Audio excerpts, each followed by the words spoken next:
I'm from originally El Paso, Texas, which is on the border with Juarez, Mexico. I have worked in immigrant communities. I have done work with immigrant rights groups. I've worked in refugee center.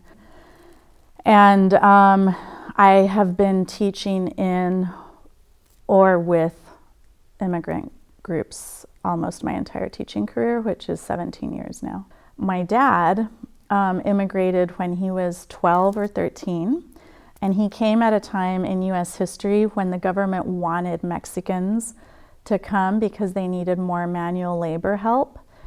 My dad came like in the late 50s to early 60s, and so it was at a time when there was just a lot of opportunity, and they lived in Juarez for a couple of years, which is on the border with the US, to get their visa.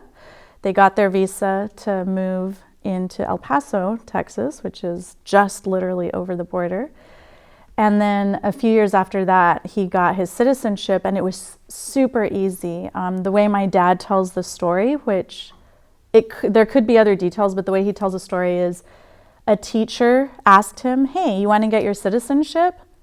My dad said yes. The teacher helped him go to the courthouse, and he got his citizenship.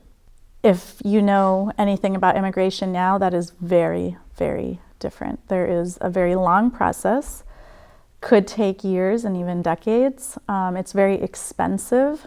It could cost thousands and thousands of dollars.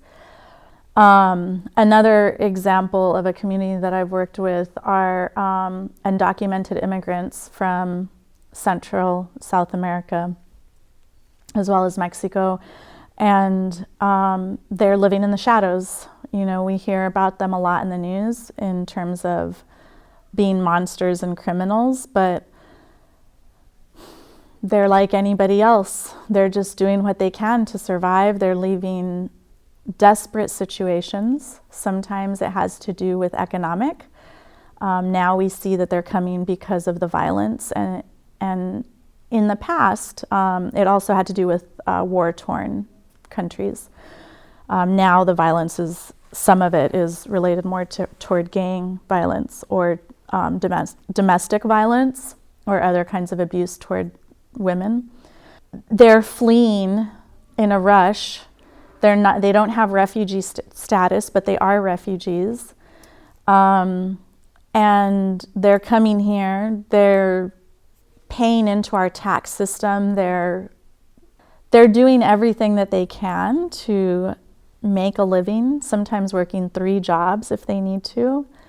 And they don't have a path to citizenship because they didn't come in, as some people will say, the right way. From what I know, based off of my experience with a couple of different immigrant communities, it totally depends on who has permission. So